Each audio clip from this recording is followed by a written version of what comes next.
ಎಲ್ಲರಿಗೂ ನಮಸ್ಕಾರ ಸ್ನೇಹಿತರೆ. ಅಪೂರ್ಣ ಜಗತ್ತಿನಲ್ಲಿ ಯಾರೂ ಪರಿಪೂರ್ಣರಲ್ಲ. ಆದ್ರೆ ನೀವು ಯಾರನ್ನಾದ್ರೂ ಭೇಟಿಯಾದಾಗ ಮತ್ತು ನೀವು ಅವರನ್ನ ಅರ್ಥ ಮಾಡಿಕೊಳ್ಳಲು ಕಾಲಾವಕಾಶ ಬೇಕಾಗುತ್ತೆ. ಆದ್ರೆ ಜ್ಯೋತಿಷ್ಯ ಶಾಸ್ತ್ರವು ಇದನ್ನ ಸರಳಗೊಳಿಸುತ್ತದೆ. ಹೇಗಂದ್ರೆ ನಿಮ್ಮ ಮಾತನಾಡುವ ವ್ಯಕ್ತಿಯ ರಾಶಿ ಯಾವುದೆಂದು ತಿಳಿದುಕೊಂಡ್ರೆ ಅವರ ಸ್ವಭಾವ, ವ್ಯಕ್ತಿತ್ವ ಹೇಗೆ ಅನ್ನೋದನ್ನ ತಿಳಿದುಕೊಳ್ಳಬಹುದು. ಜ್ಯೋತಿಷ್ಯ ಶಾಸ್ತ್ರದಲ್ಲಿ ಪ್ರತಿಯೊಂದು ರಾಶಿಗಳ ಗುಣಗಳನ್ನ ವಿವರಿಸಲಾಗಿದೆ. ಇದರಂತೆ ಕನ್ಯಾ ರಾಶಿಯವರ ಸ್ವಭಾವ ಹೇಗೆ, ಇವರ ಒಳ್ಳೆಯ ಗುಣಗಳೇನು, ಜ್ಯೋತಿಷ್ಯ ಚಕ್ರದ 6ನೇ ರಾಶಿ ಕನ್ಯಾ ರಾಶಿ. ಬುಧದೇವನ ಆಡಳಿತಕ್ಕೆ ಒಳಪಟ್ಟಿರುವ ಈ ವ್ಯಕ್ತಿತ್ವದೊಳಗೆ ಅದೆಷ್ಟೋ ರಹಸ್ಯಗಳಿವೆ, ಅದೆಷ್ಟೋ ಕರಾಳ ಸತ್ಯಗಳಿವೆ. ನೀವು ಕನ್ಯಾ ರಾಶಿಯವರಾಗಿದ್ರೆ ತಪ್ಪದೆ ಪೂರ್ತಿಯಾಗಿ ಈ ವಿಡಿಯೋವನ್ನ ನೋಡಿ ಜೈ ಬುಧದೇವ ಎಂದು ಕಾಮೆಂಟ್ ಮಾಡಿ. ಬುದ್ಧಿವಂತಿಕೆಯ ಗಣಿ, ಮಾತಿಗೆ ದಣಿಯಾಗಿರುವಂತಹ, ಪರಿಪೂರ್ಣತೆ ಶುದ್ಧತೆಗೆ ಆದ್ಯತೆ ಕೊಡುವಂತಹ, ಪ್ರದರ್ಶನವನ್ನ ಇಷ್ಟಪಡದೆ ತುಂಬಿದ ಕೊಡದಂತಿರುವಂತಹ ಕನ್ಯಾ ರಾಶಿಯವರು. ಸ್ನೇಹಿತರೆ, ನಿಮ್ಮ ಜೀವನದಲ್ಲಿ ವಿಜಯವನ್ನ ಸಾಧಿಸಲು, ಸುಖ ಸಂತೋಷವಾಗಿ ಗೆಲುವನ್ನ ಸಾಧಿಸಲು ಯಾವ 5 ಪ್ರತಿಜ್ಞೆಗಳನ್ನ ಮಾಡಬೇಕೆಂಬಂತಹ ಸೂಪರ್ ಇಂಟ್ರೆಸ್ಟಿಂಗ್ ವಿಚಾರಗಳನ್ನ ಈ ವಿಡಿಯೋದಲ್ಲಿ ತಿಳಿಸಿಕೊಡಲಿದ್ದೇನೆ. ಕನ್ಯಾ ರಾಶಿಯವರು ಎಷ್ಟೇ ಬುದ್ಧಿವಂತರಾಗಿದ್ರು ನಿಮ್ಮ ಬದುಕಲ್ಲಿ ಹೋರಾಟಗಳು ಇದ್ದೇ ಇರುತ್ತವೆ. ಸಂಬಂಧಗಳಲ್ಲಿ ನೋವು, ನಿಮ್ಮ ಹಣಕಾಸಿನ ಪರಿಸ್ಥಿತಿಯಲ್ಲಿ ಏರಿಳಿತಗಳು, ನಿಮ್ಮ ಆರೋಗ್ಯದಲ್ಲಿ ಸಮಸ್ಯೆಗಳನ್ನ ಎದುರಿಸಬೇಕಾದಂತಹ ಪರಿಸ್ಥಿತಿಯಿಂದ ಹೊರಗಡೆ ಬಂದು ಸಂತೋಷವಾಗಿರಲು ನಿಮಗೆ ನೀವೇ ಕೆಲವು ಸಂಕಲ್ಪಗಳನ್ನ ಮಾಡಿಕೊಳ್ಬೇಕಾಗತ್ತೆ. ಕನ್ಯಾ ರಾಶಿಯವರು ಕೈಗೊಳ್ಳಬೇಕಾದಂತಹ ಮೊದಲನೆಯ ಪ್ರತಿಜ್ಞೆ, ನಿಮ್ಮ ಸ್ನೇಹಿತರು, ಸಂಬಂಧಿಕರು ಅಥವಾ ಅಪರಿಚಿತ ವ್ಯಕ್ತಿಗಳು ಕೆಲವೊಂದು ಆಪ್ಗಳ ಮೂಲಕ ನಿಮಗೆ ಹಣದ ಆಸೆಯನ್ನ ತೋರಿಸ್ತಾರೆ. ಭಾಷೆ ಕೊಡುವವರು ಮಾತಿನ ಮೇಲೆ ನಂಬಿಕೆ ಇಡೋದಿಲ್ಲ ಎಂಬಂತಹ ದೃಢವಾದ ಸಂಕಲ್ಪವನ್ನ ಮಾಡಿ. ನಿಮಗೆ ಹಣವನ್ನ ದ್ವಿಗುಣಗೊಳಿಸಿ ಕೊಡ್ತೇವೆ ಅನ್ನುವವರು ಅವರೇ ಹಣವನ್ನ ಇನ್ವೆಸ್ಟ್ ಮಾಡಿ ದುಡಿಯಬಹುದು ಅಲ್ವೇ? ಈ ಕಾಮನ್ ಸೆನ್ಸ್ ಅನ್ನ ಯೂಸ್ ಮಾಡಬೇಕಾಗತ್ತೆ. ನೀವು 50,000 ಇನ್ವೆಸ್ಟ್ ಮಾಡಿ ನಾವು 1,00,000 ಮಾಡಿ ಕೊಡ್ತೇವೆ ಅಂದ್ರೆ ಕನ್ಯಾ ರಾಶಿಯವರು ದಯವಿಟ್ಟು ಅಂತಹವರನ್ನ ನಂಬಲು ಹೋಗಬೇಡಿ. ಕನ್ಯಾ ರಾಶಿಯವರು ತನಗಿದ್ದು ತನ್ನ ಕುಟುಂಬದವರಿಗೋಸ್ಕರ ಹಣವನ್ನ ಕೂಡಿ ಹಾಕುವಂತಹ ಪ್ರವೃತ್ತಿಯವರು. ಹಣಕ್ಕೆ ತುಂಬಾ ಬೆಲೆ ಕೊಡ್ತೀರಾ. ಉಳಿತಾಯ ಮಾಡೋದ್ರಲ್ಲಿ ನಂಬಿಕೆಯನ್ನ ಇಟ್ಟು ತನಗಾಗಿ ಖರ್ಚು ಮಾಡದೆ ಕುಟುಂಬದವರಿಗೆ ಮೇಣದ ಬತ್ತಿ ತಾನು ಉರಿದು ಹೇಗೆ ಎಲ್ಲರಿಗೂ ಬೆಳಕನ್ನ ಕೊಡುತ್ತದೆಯೋ ಅದೇ ರೀತಿ ನೀವು ನಿಮ್ಮ ಕುಟುಂಬದವರಿಗೆ, ಸ್ನೇಹಿತರಿಗೆ ನಿಮ್ಮ ಜೀವವನ್ನೇ ಮುಡುಪಾಗಿ ಇಟ್ಟಿರ್ತೀರಾ. ಅದರಿಂದ ಹಣದ ವಿಚಾರದಲ್ಲಿ ತುಂಬಾ ಕೇರ್ಫುಲ್ ಆಗಿರ್ಬೇಕಾಗುತ್ತೆ. ಯಾರನ್ನೋ ನಂಬಿ ನೀವು ಕಷ್ಟಪಟ್ಟಂತಹ ಹಣವನ್ನ ಇನ್ವೆಸ್ಟ್ ಮಾಡಬೇಡಿ. ನನ್ನ ಬುದ್ಧಿವಂತಿಕೆಯಿಂದ ಹಣವನ್ನ ಉಳಿಸುವ ಪ್ರಯತ್ನವನ್ನ ಮಾಡ್ತೇನೆ, ಬೇರೆಯವರನ್ನ ನಂಬಿ ನನ್ನ ಹಣವನ್ನ ಕಳೆದುಕೊಳ್ಳುವುದಿಲ್ಲ ಎಂಬಂತಹ ದೃಢವಾದ ಸಂಕಲ್ಪವನ್ನ ಮಾಡಿ. 2ನೆಯ ಸಂಕಲ್ಪ, ಬೆಣ್ಣೆಯಂತೆ ಮೃದುವಾಗಿ ಬಹಳ ನೈಸಾಗಿ ಮಾತನಾಡುವವರಿಂದ ದೂರ ಇರ್ತೇನೆ ಎಂಬಂತಹ ಪ್ರತಿಜ್ಞೆಯನ್ನ ಮಾಡಿ. ಅವರ ಮಾತಿನಿಂದ ನಿಮ್ಮ ಭಾವನೆಗೆ ಹರ್ಟ್ ಆಗಬಹುದು. ನಿಮ್ಮ ಜೀವನದ ಜೊತೆ ಚೆಲ್ಲಾಟ ಆಡುವಂತಹ ವ್ಯಕ್ತಿಗಳಿಂದ ದೂರವಿರುವಂತಹ ಸಂಕಲ್ಪವನ್ನ ಮಾಡಿ. ಎಲ್ಲರಿಗೂ ಅಯ್ಯೋ ಪಾಪ ಅನ್ನುವಂತಹ ಅನುಕಂಪದ ಭಾವನೆಯನ್ನ ಇವತ್ತೇ ಬಿಡಿ. ನಿಮ್ಮ ಅನುಕಂಪದ ಗುಣವನ್ನ ನಿಮ್ಮ ಸಂಬಂಧಿಕರು, ನಿಮ್ಮ ಸ್ನೇಹಿತರು ದುರುಪಯೋಗ ಪಡಿಸಿಕೊಂಡು ನಿಮ್ಮ ಜೀವನದಲ್ಲಿ ನಿಮ್ಮನ್ನೇ ಸೋಲಿಸಲು ಪ್ಲಾನ್ ಮಾಡಿ ರೆಡಿ ಮಾಡ್ತಾರೆ. ಆದ್ರಿಂದ ಇಂತಹ ಹಿತಶತ್ರುಗಳು, ಗುಪ್ತ ಶತ್ರುಗಳ ಬಗ್ಗೆ ಬಹಳ ಎಚ್ಚರಿಕೆಯಿಂದ ಇರಬೇಕಾಗತ್ತೆ. ಕನ್ಯಾ ರಾಶಿಯವರಿಗೆ ಶತ್ರುಗಳು ಹೊಟ್ಟೆ ಕಿಚ್ಚು ಪಡುವವರು ಜಾಸ್ತಿ. ನೀವು ನಿಮ್ಮ ಬುದ್ಧಿ ಬಲದಿಂದ, ಸಾಮರ್ಥ್ಯದಿಂದ ಜೀವನದಲ್ಲಿ ಬೆಳೆದ್ರು ನಿಮ್ಮನ್ನ ತುಳಿಯುವಂತಹ ಸಂಚು ಮಾಡುವವರು ತುಂಬಾ ಜನ ಇರ್ತಾರೆ. ಇಂತಹ ವ್ಯಕ್ತಿಗಳಿಂದ ದೂರ ಇರ್ತೇನೆ ಎಂಬಂತಹ ಸಂಕಲ್ಪವನ್ನ ಮಾಡಿ. 3ನೇಯದ್ದಾಗಿ ಕನ್ಯಾ ರಾಶಿಯವರು ರೆಸ್ಟ್ಲೆಸ್ ಆಗಿ ಯೋಚನೆಯನ್ನ ಮಾಡುವವರು. ಯಾವಾಗ್ಲೂ ಪ್ಲಾನ್ ಮಾಡ್ತಾನೆ ಇರ್ತೀರಾ. ಇದರಿಂದಾಗಿ ನಿಮ್ಮ ಮನಸ್ಸಿಗೆ ಹಾಗೂ ಬುದ್ಧಿಗೆ ರೆಸ್ಟ್ ಇರೋದಿಲ್ಲ. ಇದರಿಂದಾಗಿ ಕನ್ಯಾ ರಾಶಿಯವರಿಗೆ ತಲೆನೋವು, ನಿದ್ರೆಯ ಸಮಸ್ಯೆ, ಸರಿಯಾಗಿ ನಿದ್ದೆ ಮಾಡೋದಿಲ್ಲ. ಇದರಿಂದಾಗಿ ನಿಮ್ಮ ಡೈಜೆಸ್ಟಿವ್ ಸಿಸ್ಟಮ್ ಮೇಲೆ ತುಂಬಾ ಇಂಪ್ಯಾಕ್ಟ್ ಆಗುತ್ತೆ. ಬ್ಯಾಕ್ ಪೇನ್, ಈ ರೀತಿ ಹೆಲ್ತ್ ಇಶ್ಯೂಸ್ ಅನ್ನ ಫೇಸ್ ಮಾಡಬೇಕಾದಂತಹ ಸಿಚುವೇಶನ್ ಕ್ರಿಯೇಟ್ ಆಗುತ್ತೆ. ಈ ನಿಮ್ಮ ಹೆಲ್ತ್ ಇಶ್ಯೂಸ್ ರಿಂದ ನಿಮ್ಮ ಜೀವನದ ಸಾಧನೆಗೆ, ಮುನ್ನಡೆಗೆ ಅಡ್ಡಿಯಾಗೋದ್ರಿಂದ ನಿಮ್ಮ ಆಲೋಚನೆಗಳಿಗೆ ಬ್ರೇಕ್ ಹಾಕಿ ಅವಶ್ಯಕತೆ ಇದ್ದಷ್ಟು ಮಾತ್ರ ಯೋಚನೆಯನ್ನ ಮಾಡ್ತೇನೆ, ನನ್ನ ಆರೋಗ್ಯವನ್ನ ನಾನು ಸುಸ್ಥಿತಿಯಲ್ಲಿ ಇಟ್ಕೊಳ್ತೇನೆ, ಪ್ರಯತ್ನವನ್ನ ಮಾಡ್ತೇನೆ ಎಂಬಂತಹ ಸಂಕಲ್ಪವನ್ನ ಮಾಡಿ. ಆರೋಗ್ಯಕರ ಆಹಾರಗಳನ್ನ ಸೇವಿಸಿ, ಸರಿಯಾಗಿ ನಿದ್ರೆ ಮಾಡಿ, ಆಹಾರ ವಿಹಾರದ ಬಗ್ಗೆ ಗಮನವನ್ನ ಕೊಡುವಂತಹ ಪ್ರತಿಜ್ಞೆಯನ್ನ ಮಾಡಿ. 4ನೇಯದ್ದಾಗಿ ಕನ್ಯಾ ರಾಶಿಯವರು ನಿಮ್ಮ ಮೇಲೆ ನೀವು ನಂಬಿಕೆಯನ್ನ, ಭರವಸೆಯನ್ನ ಇಡಬೇಕಾಗತ್ತೆ. ನಿಮ್ಮ ಗುರಿ ಹಾಗೂ ಉದ್ದೇಶಗಳ ಕಡೆಗೆ ಏಕಾಗ್ರತೆ ವಹಿಸಿದ್ರೆ ಜೀವನದಲ್ಲಿ ಎಂದಿಗೂ ಸೋಲು ಸಾಧ್ಯವಿಲ್ಲ. ಆದ್ದರಿಂದ ಸೋಲುವುದು ನೀವಲ್ಲ, ನೀವು ಯೋಚಿಸುವಂತಹ ರೀತಿಯಿಂದ ನಿಮ್ಮ ಜೀವನದಲ್ಲಿ ಸೋಲನ್ನ ಅನುಭವಿಸ್ತೀರಾ. ಆದ್ದರಿಂದ ನೀವು ಯೋಚಿಸುವ ರೀತಿಯನ್ನ ಬದಲಾಯಿಸಿ ನೋಡಿ. ನಿಮ್ಮ ಜೀವನದಲ್ಲಿ ಸೋಲು ಎನ್ನುವ ಪದಕ್ಕೆ ಜಾಗವೇ ಇರೋದಿಲ್ಲ. 5ನೇಯದ್ದಾಗಿ ಕನ್ಯಾ ರಾಶಿಯವರು ಸ್ಮಾರ್ಟ್ ವರ್ಕರ್ ಆಗಿರ್ತೀರಾ. ದೈಹಿಕ ಶ್ರಮಕ್ಕಿಂತ ಮಾನಸಿಕ ಶ್ರಮಕ್ಕೆ ಹೆಚ್ಚು ಆದ್ಯತೆ ಕೊಡುವವರು. ಆದ್ರೆ ಕೆಲಸ ಮಾಡಿದ್ರೆ ರಾತ್ರಿ ಹಗಲು ಅಂತ ನೋಡದೆ ಕಂಟಿನ್ಯೂಸ್ ಆಗಿ ಕೆಲಸವನ್ನ ಮಾಡ್ತೀರಾ. ಇಲ್ಲದಿದ್ರೆ ಆಲಸ್ಯದಿಂದ ಕೆಲಸವನ್ನ ಮುಂದೂಡ್ತೇನೆ ಇರ್ತೀರಾ.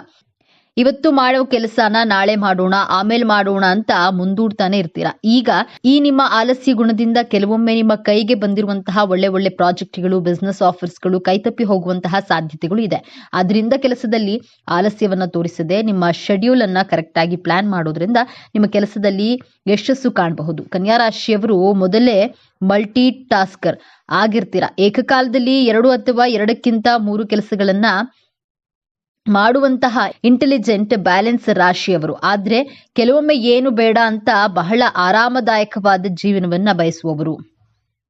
ಆದ್ರಿಂದ ನನ್ನ ಈ ಮನಸ್ಥಿತಿಯನ್ನ ಬದಲಾಯಿಸಿಕೊಂಡು ಸದಾ ಆಕ್ಟಿವ್ ಆಗಿರ್ತೇನೆ ಎಂಬಂತಹ ಸಂಕಲ್ಪವನ್ನ ಮಾಡಿ ನೋಡಿ. ನಿಮ್ಮ ಜೀವನದಲ್ಲಿ ನೀವು ಅಂದುಕೊಂಡ ಹಾಗೆ ಹಣವನ್ನ ಉಳಿಸಿ ಆರೋಗ್ಯವನ್ನ ಸುಖ ಸಂತೋಷದಿಂದ ಜೀವನವನ್ನ ಮಾಡಬಹುದು. ಇದೊಂದು ವಿಚಾರ ನಿಮ್ಮ ಜೀವನ ಸಂಗಾತಿಯಾಗ್ಲಿ ಅಥವಾ ಬಿಸ್ನೆಸ್ ಪಾರ್ಟ್ನರ್ ಆಗ್ಲಿ ನನ್ನಷ್ಟೇ ಪರ್ಫೆಕ್ಷನಿಸ್ಟ್ ಆಗಿರಬೇಕು ಎನ್ನುವಂತಹ ನಿರೀಕ್ಷೆಯನ್ನ ಎಂದಿಗೂ ಇಟ್ಕೊಳ್ಬೇಡಿ.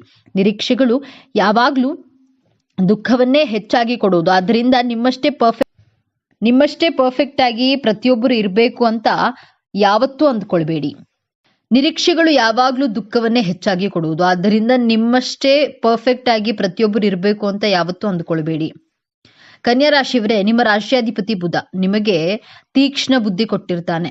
ಆದ್ರೆ ಯಶಸ್ಸು ಬಂದಾಗ, ಹಣ ಕೈಗೆ ಬಂದಾಗ, ಎಲ್ಲವೂ ಸರಿಯಾಗಿರುತ್ತಿರುವಾಗ ನಿಮ್ಮ ಮನಸ್ಸು ಇದು ನಿಜವಾಗಿಯೂ ನಡೆಯುತ್ತಿದೆಯೇ, ತಪ್ಪಾದ್ರೆ ಹೇಗೆ, ಇನ್ನು ಇದಕ್ಕಿಂತ ಚೆನ್ನಾಗಿ ಮಾಡಬಹುದಿತ್ತೇನೋ ಎಂದು ಅತಿಯಾಗಿ ವಿಶ್ಲೇಷಿಸಲು ಪ್ರಾರಂಭಿಸುತ್ತದೆ.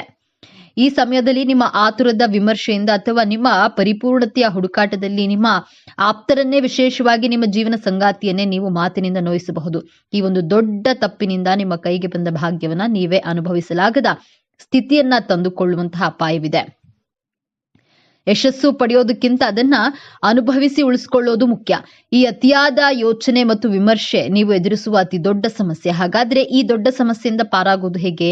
ಈ ಯಶಸ್ಸನ್ನ ಶಾಶ್ವತವಾಗಿ ಉಳಿಸ್ಕೊಳ್ಳೋದು ಹೇಗೆ? ಪರಿಹಾರ ತುಂಬಾ ಸರಳವಾಗಿದೆ. ಇದನ್ನ ಶ್ರದ್ಧೆಯಿಂದ ಪಾಲಿಸಿ. ಮೊದಲನೆಯದಾಗಿ, ವರ್ತಮಾನದಲ್ಲಿ ಬದುಕಿ. ನಡೆದ ಘಟನೆಯನ್ನ ವಿಶ್ಲೇಷಿಸೋದನ್ನ, ನಡೆಯದ ಘಟನೆಯ ಬಗ್ಗೆ ಚಿಂತಿಸೋದನ್ನ ನಿಲ್ಲಿಸಿ. ನಿಮ್ಮ ಕೈಯಲ್ಲಿರುವ ಯಶಸ್ಸನ್ನ ಆ ಕ್ಷಣದಲ್ಲಿ ಆನಂದಿಸಿ. ಎರಡನೆಯದಾಗಿ, ನಿಮ್ಮ ರಾಶಿಯಾಧಿಪತಿಯನ್ನ ಶಾಂತಗೊಳಿಸಿ. ಪ್ರತಿ ಬುಧವಾರ ಹತ್ತಿರದ ಶ್ರೀ ವಿಷ್ಣುವಿನ ಅಥವಾ ಶ್ರೀ ಕೃಷ್ಣನ ದೇವಸ್ಥಾನಕ್ಕೆ ಹೋಗಿ ಒಂದು ತುಳಸಿ ಮಾಲೆಯನ್ನ ಅರ್ಪಿಸಿ.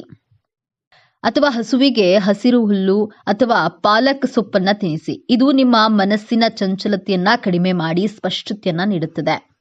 ಮೂರನೆಯದಾಗಿ, ಕೃತಜ್ಞತೆಯನ್ನ ಸಲ್ಲಿಸಿ.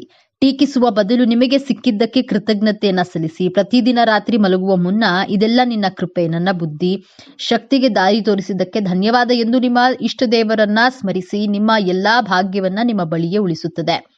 ಕನ್ಯಾ ರಾಶಿಯವರೇ, ನಿಮ್ಮ ಜೀವನವನ್ನ ಸಂಪೂರ್ಣವಾಗಿ ಬದಲಾಯಿಸುವಂತಹ ಶಕ್ತಿ ಹೊಂದಿದೆ. ನಿಮ್ಮ ವಿಜಯ ಆರಂಭವಾಗಲಿದೆ.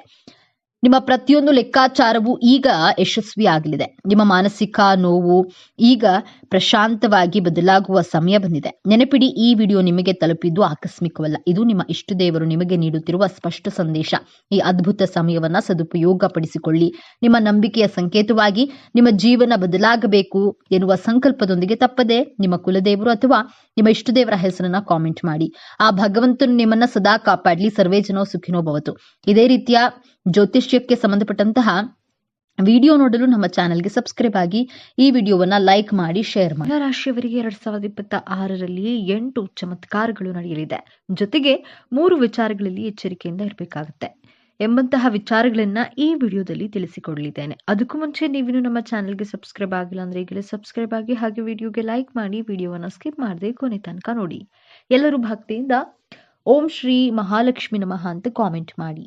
ಕನ್ಯಾ ರಾಶಿಯವರಿಗೆ ಗೋಚಾರದಲ್ಲಿ ಗ್ರಹಗಳ ಸ್ಥಿತಿಗತಿಗಳ ಬಗ್ಗೆ ನೋಡೋಣ. ನಿಮ್ಮ ರಾಶಿಯಾಧಿಪತಿ ಬುಧ ಗ್ರಹ ತೃತೀಯ ಭಾವದಲ್ಲಿ ಸ್ಥಿತವಾಗಿದೆ.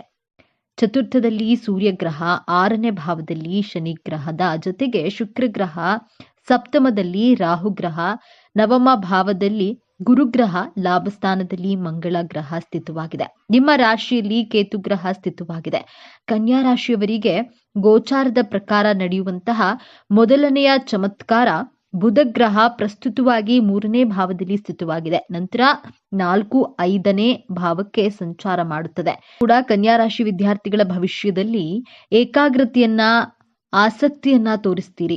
ಹೊಸ ಹೊಸ ಸ್ಕೂಲ್ಗೆ ಜಾಯಿನ್ ಆಗಬಹುದು ಅಥವಾ ಕಾಲೇಜನ್ನ ಯಾರೆಲ್ಲ ಚೇಂಜ್ ಮಾಡಬೇಕು ಅಂದ್ಕೊಂಡಿದ್ದೀರೋ ಅವರಿಗೆಲ್ಲ ಒಳ್ಳೆಯ ಕಾಲೇಜಸ್ ಸಿಗುತ್ತೆ. 5 ತಿಂಗಳ ಒಳಗೆ ನೀವು ಸ್ಕೂಲ್ ಅಥವಾ ಕಾಲೇಜ್ಗಳನ್ನ ಚೇಂಜ್ ಮಾಡಬಹುದು. ನಿಮ್ಮ ವಿದ್ಯಾಭ್ಯಾಸ ಬಹಳ ಎಕ್ಸಲೆಂಟ್ ಆಗಿರುತ್ತದೆ.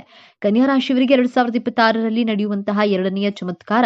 ಕನ್ಯಾ ರಾಶಿಯವರು 2.5 ವರ್ಷದಿಂದ ಬಹಳ ಕಷ್ಟಪಟ್ಟಿರ್ತೀರಿ. ಆದ್ರೆ 4 ತಿಂಗಳ ಒಳಗೆ ನಿಮ್ಮ ಸಾಲಗಳನ್ನ ತೀರಿಸ್ತೀರಾ.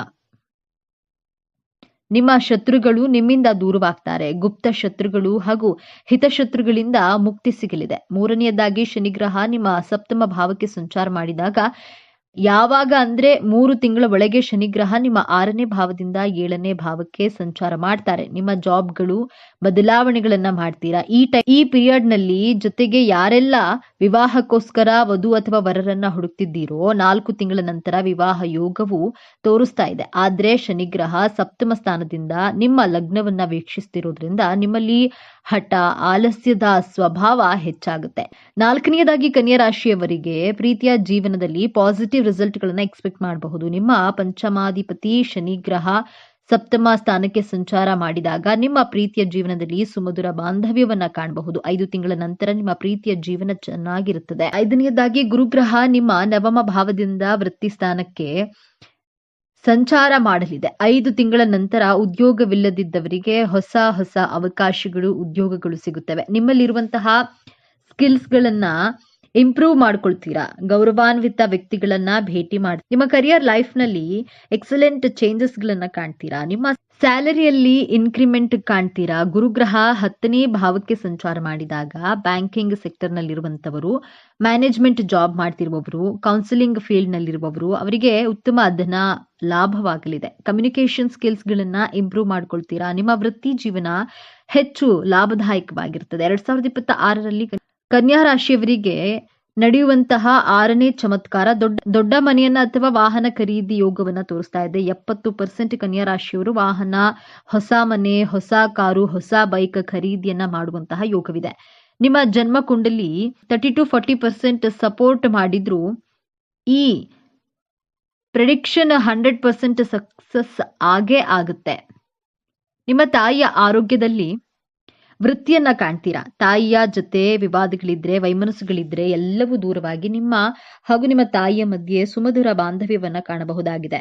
7ನೇಯದ್ದಾಗಿ ರಾಹುಗ್ರಹ ನಿಮ್ಮ ಸಪ್ತಮ ಭಾವದಲ್ಲಿದೆ. ರಾಹುಗ್ರಹ ಸಪ್ತಮ ಭಾವದಿಂದ 6ನೇ ಭಾವಕ್ಕೆ ಹಿಮ್ಮುಖವಾಗಿ ಚಲಿಸುತ್ತದೆ. ರಾಹುಗ್ರಹ ಒಂದು ರಾಶಿಯಲ್ಲಿ 1.5 ವರ್ಷಗಳು ಸ್ಥಿತವಾಗಿರುತ್ತದೆ. 1.5 ವರ್ಷದಿಂದ ಯಾರು ಸಾಲದ ಸಮಸ್ಯೆಯಲ್ಲಿ ಸುಳಿಯಲ್ಲಿ ಮುಳುಗಿದ್ದರೋ, ಕೋರ್ಟ್ ಕೇಸ್ಗಳಲ್ಲಿ ಸಿಲುಕಿದ್ರೆ, ಲಿಟಿಗೇಷನ್ ನಲ್ಲಿ ಸಿಲುಕಿದ್ರೆ, ವಿನಾಕಾರಣ ಬೇರೆಯವರ ತಪ್ಪುಗಳಿಗೆ ನಿಮ್ಮನ್ನ ಅಪರಾಧಿ ಸ್ಥಾನದಲ್ಲಿ ನಿಲ್ಲಿಸಿದ್ರೆ, ಈ ಆರೋಪಗಳು ಎಲ್ಲವೂ ಸುಳ್ಳು ಅಂತ 5 ತಿಂಗಳ ನಂತರ ಪ್ರೂವ್ ಆಗುತ್ತೆ. ರೋಗ ಋಣ ಶತ್ರುಗಳಿಂದ ಸಂಪೂರ್ಣವಾಗಿ ವಿಮುಕ್ತಗೊಳ್ತೀರಿ. ನಿಮ್ಮ ಜೀವನದಲ್ಲಿ ಬಹಳ ದಿನಗಳಿಂದ ಇದ್ದಂತಹ ಕಷ್ಟಗಳಿಗೆ, ಹಣದ ಸಮಸ್ಯೆಗಳಿಗೆ ಮುಕ್ತಿ ಪಡೆದು ನೆಮ್ಮದಿ ಸಿಗುವಂತಹ ವರ್ಷವಾಗಿರುತ್ತೆ. 8ನೇಯದಾಗಿ ಕೇತುಗ್ರಹ ನಿಮ್ಮ ರಾಶಿಯಿಂದ ಹಿಂದಿನ ಮನೆಗೆ ಸಂಚಾರ ಮಾಡುತ್ತದೆ. ಕೇತುಗ್ರಹ, ರಾಹುಗ್ರಹ, ಶನಿಗ್ರಹ ನಿಮ್ಮ ರಾಶಿ ಅಥವಾ ಲಗ್ನದಲ್ಲಿ ಸಂಚಾರ ಮಾಡಿದಾಗ ನಿಮ್ಮಲ್ಲಿ ಒಬ್ಬ ಹೊಸ ಮನುಷ್ಯನನ್ನಾಗಿ ಪರಿವರ್ತನೆ ಮಾಡುತ್ತೆ.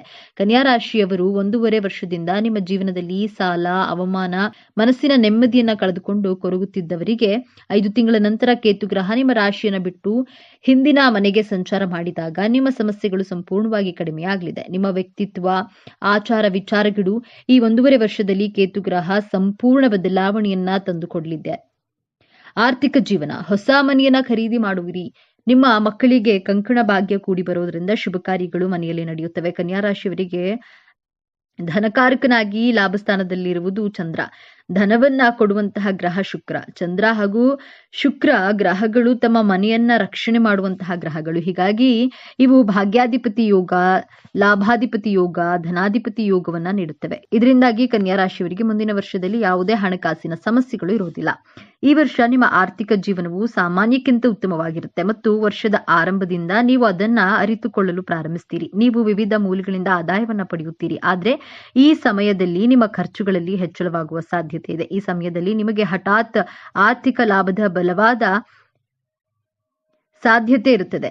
ನೀವು ಷೇರು ಮಾರುಕಟ್ಟೆಯಲ್ಲಿ ಹೂಡಿಕೆ ಮಾಡಿದ್ರೆ ಈ ಸಮಯವು ನಿಮಗೆ ಪ್ರಯೋಜನಕಾರಿಯಾಗಲಿದೆ. ನೀವು ಹಣದ ನಷ್ಟವನ್ನು ಅನುಭವಿಸಬಹುದು. ಮಕ್ಕಳ ಶಿಕ್ಷಣ ಅಥವಾ ಅವರ ಅಗತ್ಯಗಳನ್ನು ಪೂರೈಸಲು ಹಣವನ್ನ ಹೆಚ್ಚು ಖರ್ಚು ಮಾಡಬಹುದು. ಈ ಸಮಯದಲ್ಲಿ ನೀವು ಹಣವನ್ನ ಎಚ್ಚರಿಕೆಯಿಂದ ಖರ್ಚು ಮಾಡಬೇಕು. 2026ರಲ್ಲಿ ಅಗತ್ಯವಿದ್ರೆ ನೀವು ಯಾರಿಂದಲೂ ಹಣವನ್ನ ಸಾಲ ಪಡೆಯಬಹುದು. ಮುಂದಿನ ಸಮಯವು ಆರ್ಥಿಕ ಜೀವನಕ್ಕೆ ಉತ್ತಮವಾಗಿರುತ್ತದೆ. ನೀವು ಹೊಸ ವಾಹನವನ್ನ ಖರೀದಿಸಬಹುದು ಅಥವಾ ಹಳೆಯ ವಾಹನದ ನಿರ್ವಹಣೆಗಾಗಿ ಹಣವನ್ನ ಖರ್ಚು ಮಾಡ್ತೀರಿ. ಕನ್ಯಾ ರಾಶಿಯವರಿಗೆ ವರ್ಷದ ಆರಂಭದಲ್ಲಿ ಗಜಕೇಸರಿ ಯೋಗ ಪ್ರಾರಂಭವಾಗುತ್ತೆ. ಈ ಯೋಗದಲ್ಲಿ ನಿಮ್ಮ ನಿರೀಕ್ಷೆಗೂ ಮೀರಿ ಧನಾಗಮನ ಉಂಟಾಗುತ್ತದೆ. ಜೀವನದ ಉದ್ದ ಅಗಲಕ್ಕೂ ಕೂಡ ದೈವಾನುಕೂಲ ಇರುತ್ತದೆ. ಕನ್ಯಾ ರಾಶಿಯವರಿಗೆ ಬರಬೇಕಾದ ಹಣ ಸಿಗಲಿದೆ. ಲಾಭ ಕೊಡುವಂತಹ ಮಾರ್ಗಗಳು ತೆರೆದುಕೊಳ್ಳುತ್ತವೆ. ಜಮೀನು, ಸೈಟ್, ಮನೆ ಲಾಭ ತಂದು ಕೊಡುತ್ತದೆ. ಟೆಂಡರ್ನಿಂದ ಬರಬೇಕಾದ ಹಣ, ಕೆಲಸ ಮುಗಿದಿದ್ರು ಕೈ ಸೇರದೆ ನಿಂತು ಹೋಗಿದ್ದ ಹಣ ನಿಮ್ಮ ಕೈ ಸೇರಲಿದೆ. ಗ್ರಹಯೋಗದಿಂದ 2025ರಲ್ಲಿ ನೋಡಿದ ಸಮಸ್ಯೆಗಳು ಮುಂದಿನ ವರ್ಷ ದೂರವಾಗುತ್ತವೆ. ಹೊಸದಾಗಿ ನಿರ್ಮಾಣ ಮಾಡುವ ಚಲನಚಿತ್ರ ಇಂಡಸ್ಟ್ರಿಯಲ್ಲಿ ಲಾಭ ಇರುತ್ತದೆ. ಗಣ್ಯ ವ್ಯಕ್ತಿಗಳ ಸಂಬಂಧ ಹೆಚ್ಚಾಗುತ್ತೆ. ಕನ್ಯಾ ರಾಶಿಯವರು 2026ರಲ್ಲಿ ಯಾವ ವಿಚಾರಗಳಲ್ಲಿ ಎಚ್ಚರಿಕೆಯಿಂದ ಇರಬೇಕು ಎಂದು ನೋಡೋದಾದ್ರೆ, 4 ತಿಂಗಳ ನಂತರ ಹಲ್ಲಿನ ಸಮಸ್ಯೆ, ಒಸಡಿನಲ್ಲಿ ನೋವು ಉಂಟಾಗಬಹುದು. ಬೆನ್ನು ನೋವು ಹೆಚ್ಚಾಗುವಂತಹ ಲಕ್ಷಣಗಳನ್ನ ತೋರಿಸ್ತಾ ಇದೆ. ಮೂಳೆಗಳಲ್ಲಿ ಸಮಸ್ಯೆ ಉಂಟಾಗಿರೋದ್ರಿಂದ 5 ತಿಂಗಳ ನಂತರ ನಿಮ್ಮ ಆರೋಗ್ಯದಲ್ಲಿ ಬಹಳ ಎಚ್ಚರಿಕೆಯಿಂದ ಇರಬೇಕಾಗುತ್ತೆ. 3 ತಿಂಗಳ ನಂತರ ಪಾರ್ಟ್ನರ್ಶಿಪ್ ಬಿಸ್ನೆಸ್ ಮಾಡುವವರು ಬಹಳ ಕೇರ್ಫುಲ್ ಆಗಿ ಇರಬೇಕು. ಇಲ್ಲದಿದ್ರೆ ನಿಮ್ಮ ಬಿಸ್ನೆಸ್ ಪಾರ್ಟ್ನರ್ ನಿಮಗೆ ಮೋಸ ಮಾಡುವಂತಹ ಸಾಧ್ಯತೆಗಳಿವೆ. ಹಣದ ವಿಚಾರವಾಗಿ ಯಾವ ಬಿಸ್ನೆಸ್ ಪಾರ್ಟ್ನರ್ ಅನ್ನ ನಂಬಬಾರದು. 2 ತಿಂಗಳ ನಂತರ ಯಾವುದೇ ಹಣಕ್ಕೆ ಜಾಮೀನು ಹಾಕಬಾರದು.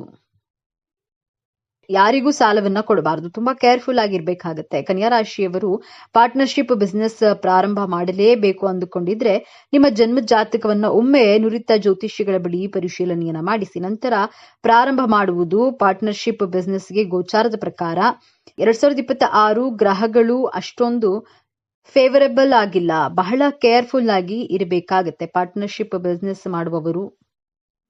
3ನೇದಾಗಿ 5 ತಿಂಗಳ ನಂತರ ನಿಮ್ಮ ಪ್ರೀತಿ ಹಾಗೂ ವೈವಾಹಿಕ ಜೀವನದಲ್ಲಿ ವಿನಾಕಾರಣ ಅನುಮಾನ ಪಡೋದನ್ನ ಬಿಡಬೇಕಾಗುತ್ತೆ. ಇಲ್ಲದಿದ್ರೆ ವೈವಾಹಿಕ ಜೀವನ ಹಾಗೂ ಪ್ರೀತಿಯ ಜೀವನದಲ್ಲಿ ವೈಮನಸ್ಸುಗಳು ಉಂಟಾಗುತ್ತವೆ. ಈ 3 ಎಚ್ಚರಿಕೆಗಳನ್ನ ಗಮನದಲ್ಲಿಟ್ಟುಕೊಳ್ಳಿ. ಕೇತುವಿನ ಪ್ರಭಾವವನ್ನ ಕಡಿಮೆ ಮಾಡಿಕೊಳ್ಳಲು ಅಂದ್ರೆ ನಿಮ್ಮ ಬಿಸ್ನೆಸ್ ಹಾಗೂ ವೈವಾಹಿಕ ಜೀವನ, ಪ್ರೀತಿ ಜೀವನದಲ್ಲಿ ಸಮಸ್ಯೆಗಳನ್ನ ಕಡಿಮೆ ಮಾಡಿಕೊಳ್ಳಲು ಪ್ರತಿ ಗುರುವಾರ ಬೀದಿ ನಾಯಿಗಳಿಗೆ ಆಹಾರವನ್ನ, ಹಾಲು, ಬಿಸ್ಕೆಟ್ಗಳನ್ನ ತಿನ್ನಿಸಿ ಹಾಗೂ 7 ಬಾಳೆಹಣ್ಣುಗಳನ್ನ ಬಡವರಿಗೆ ಅಥವಾ ದೇವಸ್ಥಾನಕ್ಕೆ ಗುರುವಾರದಂದು ದಾನ ಮಾಡಿ. ಗಣಪತಿಯ ಮಂತ್ರವನ್ನ ಪಠಿಸಬೇಕಾಗುತ್ತದೆ. ಮಂತ್ರ ಹೀಗಿದೆ: ಓಂ ಗಂ ಗಣಪತಿಯೇ ನಮಃ. ಈ ಮಂತ್ರವನ್ನ ಪ್ರತಿನಿತ್ಯ 21 ಬಾರಿ ಪಠಿಸುತ್ತಾ ಬನ್ನಿ. ಇದರ ಜೊತೆಗೆ ಪ್ರತಿ ಬುಧವಾರ ಗಣಪತಿಯ ದರ್ಶನವನ್ನ ಮಾಡಿ. ಎಲ್ಲವೂ ಶುಭವಾಗುತ್ತೆ. 2026 ಕನ್ಯಾ ರಾಶಿಯವರಿಗೆ ದೇವರು ಸುಖ, ಶಾಂತಿ, ಸಮೃದ್ಧಿ, ಆರೋಗ್ಯಗಳನ್ನ ಕೊಟ್ಟು ಕಾಪಾಡಲಿ ಎಂದು ಹಾರೈಸುತ್ತಾ ಈ ವಿಡಿಯೋವನ್ನ ಮುಗಿಸ್ತಾ ಇದ್ದೇನೆ. ಈ ವಿಚಾರಗಳು ನಿಮಗೆ ಇಷ್ಟ ಆಗಿದೆ ಅಂತ ಭಾವಿಸ್ತಾ ಇದ್ದೇನೆ. ಇಷ್ಟ ಆಗಿದ್ರೆ ನಮ್ಮ ಚಾನಲ್ಗೆ ತಪ್ಪದೇ ಸಬ್ಸ್ಕ್ರೈಬ್ ಮಾಡಿಕೊಳ್ಳಿ. ವಿಡಿಯೋಗೆ ಒಂದು ಲೈಕ್ ಕೊಡುವುದನ್ನ ಮರಿಬೇಡಿ. ಈ ವಿಡಿಯೋವನ್ನ ನಿಮ್ಮ ಫ್ರೆಂಡ್ಸ್ ಅಂಡ್ ಫ್ಯಾಮಿಲಿ ಗ್ರೂಪ್ಸ್ ನಲ್ಲಿ ಹೆಚ್ಚು ಶೇರ್ ಮಾಡಿ. ನಿಮ್ಮ ಅಭಿಪ್ರಾಯಗಳನ್ನ ತಪ್ಪದೇ ಕಾಮೆಂಟ್ ಮಾಡಿ. ಹಾಗೆ ಎಲ್ಲರೂ ಭಕ್ತಿಯಿಂದ ಜೈ ಹನುಮಾನ್ ಅಂತ ಕಾಮೆಂಟ್ ಮಾಡಿ. ಧನ್ಯವಾದಗಳು.